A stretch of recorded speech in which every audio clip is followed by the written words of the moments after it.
one history or one medium or one kind of influence. So for me, it's... And of course, when I grew up, I had a certain kind of influence that was much more specific because of where I grew up and what I happened to listen to, and that was in USA, Virginia, in the South. And I heard a lot of gospel music and country music and blues and rhythm and blues. I was a guitar player first, so I was with cello quite late. So that kind of black music and folk music was really had a big influence on me. I didn't really have a classical upbringing. My family wasn't a classical listening family, really.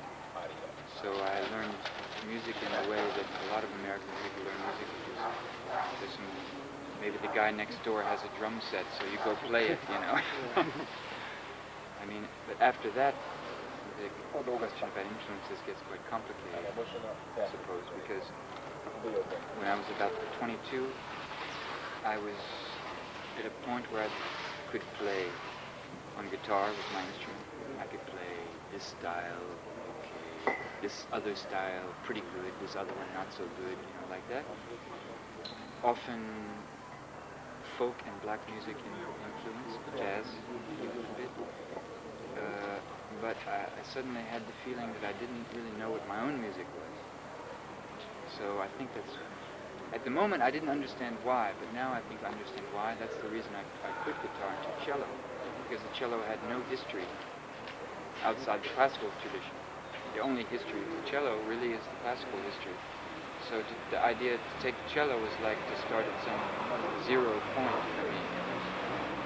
And it was an open field. It was frightening also, because I had no masters to follow, because I wasn't following the classical masters, so I had to find my own path, which was both really good for me, but also kind of scary too. Because when you're a guitar player, you have a virtuoso in every corner. I think that's what scared me about guitar. I didn't like it. I felt I was intimidated by so much history. You had Jimi Hendrix and rock, you had Derek Bailey and improvised music, you have Segovia and classical music, you had, you know, thousands of blues players, you had, you know, and on cello there was nobody, because my attention really wasn't on, even though I liked certain classical composers or contemporary music composers, it wasn't that I was on some cello player, it was more on composers than cello players. So in a way, I always considered myself more like a musician who took cello rather than a cello player. You know what I mean? I don't really feel. Of course, I'm obsessed with the cello, you know, of course.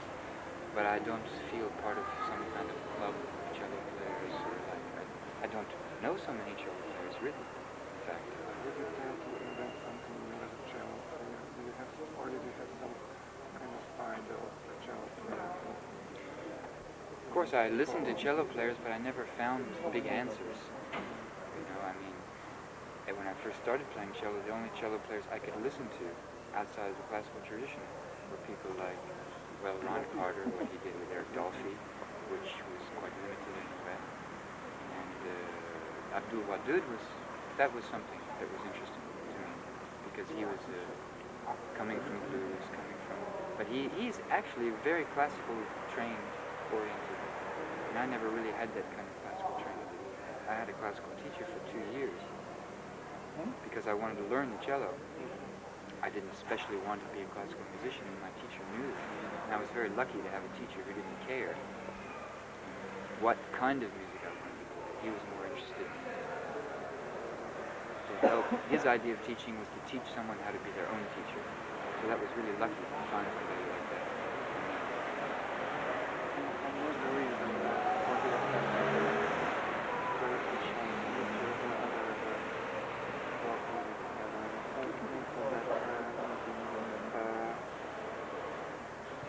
to deal with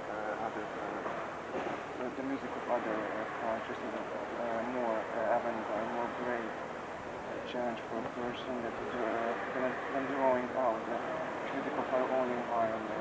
Well, maybe it's less interesting answer than that.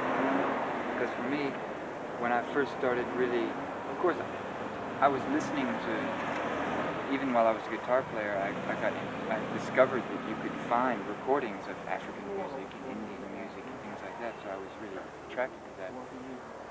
But I think that the way I got into Eastern European music was quite by accident in a way, because right around the time I started to play cello, I didn't want to only be reading this Bach things that my teacher, that was fine. It was not a problem for me to play Bach as a way to learn. But I also wanted, I said, I don't want to just read Bach. If I want to find some other things to read as a way of learning cello, so that it's not just this classical tradition, which really was interesting to me, but not really me. And I happened to find this book that Bartók made, a collection of Hungarian and Romanian folk music that he transcribed. And so I used it to read, and I really got interested in this music.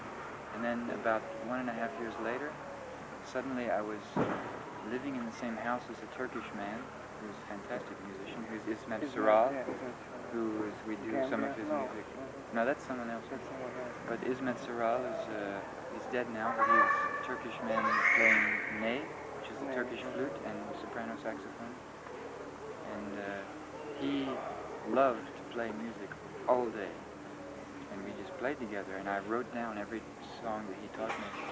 And I have a book of songs that he taught me by ear. And so this book, this Bartók collection of Hungarian and Romanian folk music, and the fact to meet him kind of made some... Also for me, I was looking at that moment for something really far away from my influences, I think, because I felt too attached to everything that I had grown up playing, and I felt that it was directing me instead of... And so, in the meantime, while I was playing these Bartók things, it's not Bartók music, but the folk music, and the songs, Turkish music, I was doing a lot of improvising, really kind of non-idiomatic improvising. That was really important to do at the same time, because then I was really starting to discover what my music was. And now I'm much less, now of course I'm not afraid at all of my early influences. I can embrace, I can be happy that I had rhythm and blues or gospel music kind of influences. But at that time I felt afraid that I would lose my own identity if I went too deep, just following some culture that maybe wasn't really my own culture in a way. Of course, in a way it is because I'm American, but in another way I'm white and I grew up in a kind of white culture surrounded by black culture. So to be really too following black culture really literally, in a literal way, didn't seem completely true. It only seemed half true. As you said, using folk music is very practical in your music, and I wonder whether the folk music is a kind of insert additive in the structure of your songs, or is it the basis of the folk thing that you transform into something? That's a good question, because I think for a lot of people it is an inset. It's a kind of, now we're going to be influenced by folk music. It's very fashionable to be influenced by ethnic music. It's very, there's a lot of people who decide to incorporate ethnic music into their sound. I guess for me, I just liked it, and I played it from the beginning of playing cello. And anyway, a kind of American folk music was my background, so it seemed quite normal in a way. And when we, the Ex, for example, play we play Hungarian folk song, we play these 2 Turkish folk songs. When we do that, we don't, we just learn the song by ear, and everybody finds what they do, and somehow it comes out really, I think it has some basis in a love and respect for folk music without, I don't know. I mean, I think it's a quite unself-conscious act. I think we we're quite comfortable to keep it that way. You know, we don't really understand. We don't have a big strategy about it, really. We never had a strategy about working together. We just were attracted to one another, the Ex and me. We didn't say, hey, yeah, we're going to put together this, you know, the way the media always reduces it is, we often see this written, you know, like New York avant-garde cello meets Dutch anarcho-punk, you know, so you take this and you put it together with that, and they go, wow, how did you get that brilliant idea, you know, to put that together with that? But for us, it wasn't about putting different things together. It was more like, we were more, what we saw was how we were similar, not how we were different, in a really basic way, like how we like to take risks in music, how we like to conduct our musical business, I mean, deal with people and politically or this kind of things, or how the audience is very important for us, that we're not just playing music for some artistic ideal, but we're playing for a public, and all these kind of things made us feel like we were really similar. Not that we were putting this over here together with this over here and making some kind of fusion. I mean, of course, when you look at it from the outside, I can kind of understand how people would see it that way. But it's really, I think it's important to remind people that we never had a strategy. We just said, hey, let's do a gig together. And we rehearsed and we did a gig and we said, oh, that was fun. Let's do some more, or let's make a record. And if it didn't work, we would have stopped. But it worked, and we had fun to do it, and it seemed to make an energy, impact, so we kept doing it. What about the text? Because many of the texts of your songs are not in English, but in Japanese, Chinese, or even in Hungarian. And you use foreign languages as a music that sounds somehow exotic, without meaning. So it's only gibberish, or the content of them is also. Do you speak about me personally, or this collaboration with the Ex? Yeah. I think it's important to I like to understand words. I mean, before when we recorded our first record together, the Ex, I was always in the mixing table, turn up the voice, turn up the voice. And the Ex was so used to doing gigs where energy, you know, that it's very difficult to make the voice really understood. But I really, in doing that first record with him, I discovered that Jos's lyrics, Jos writes most of the lyrics, the singer. If he doesn't write them all, he selects the lyrics. And I discovered that his lyrics are really, really special. I really liked his lyrics. I found, and also I think as of the first Scrabbling at the Logbook record, he found a new way of using more irony and humor, but still keeping a really political kind of edge. I think that's really important. No, it's not. Of course, it's not only gibberish, but then on the other hand, you have singers like Catherine Jonio, who sings an invented language. Yeah, that's my wife. Yeah.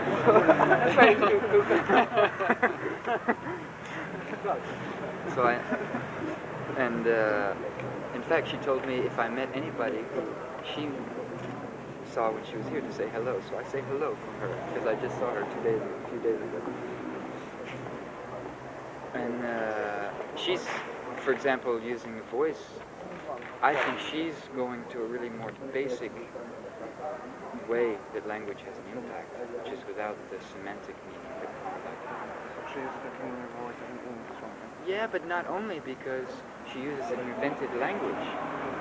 So if she was just trying to sing, but she's really using syllables in a quite intricate way. So it's yes, an instrument, but it's also something underneath language in a way, for me, because she's singing, you really, she says something in a way, even if you don't understand exactly the grammar, context, syntax. It uses a kind of rhythm and syllables of the language. She has this crazy, really kind of idiot-savant way of inventing.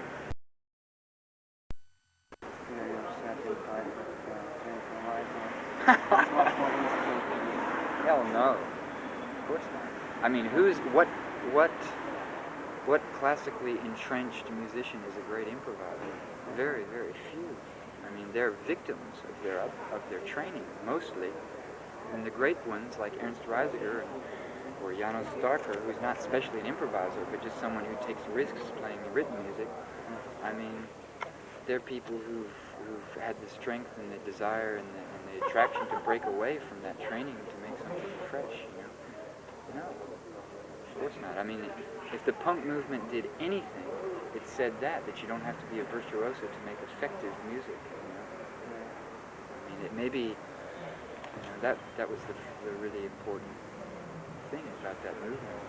That, I mean, I think that's the connection, in a way, for me, between free jazz and the punk movement. Is free jazz was saying, okay, forget about all the structure, improvise, but you still had a sort of a virtuoso tradition, a kind of attraction to the virtuoso. And the complement to that was a punk movement, which says that anybody who can make effective music, which makes an impact, that's what's important, not whether you can play or not. What do you think about the curve, you know, the sound effects what is it like, it's not one? Whenever it exists, it's immediately gone. It's just a moment, it's not...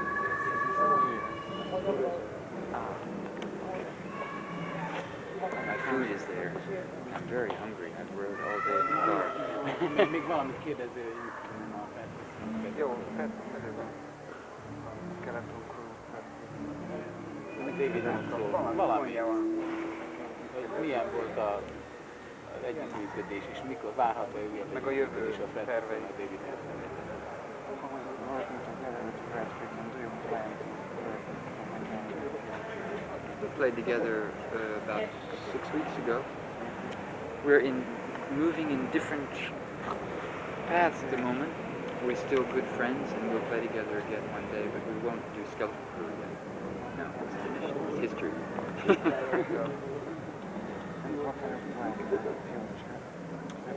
This collaboration still is alive, so I'll do it as long as it stays alive. I do a lot of solo playing. I have some people I'm going to be playing with soon that are a little bit new for me, that I'm going to find out if it's something that becomes so I can't really say something about it now. Curlew exists and is still alive. I think solo and with the Ex has been the main thing I've been doing, and I don't know. I don't make big future plans, and we'll see what arrives. Mondd még azt, hogy van egy zenekarú, szabad improvizációs, és én megkaptam a közkezdett címét, és azt küldeném neki egy kazettát. Hallgassa meg esetleg, mi a vélemény. He has a group, they make free improvisation, and he has your address from Chris Carter, and he would like to send you their play. Please. Yeah. Would you like to? Oh yeah, please. Sure. Chris Carter is here in December. They had a Yeah. Yeah. Meg, hogy csinálunk egy fordítás antológiát. We are making an project and many of your points on the country, from the country line, I translated. Oh, great. Dead ships. Yeah, yeah. Yeah. Oh, great. We'll publish them some authors. Oh, yeah. You could send me a copy? Yeah. Great. Thank you. It's my pleasure.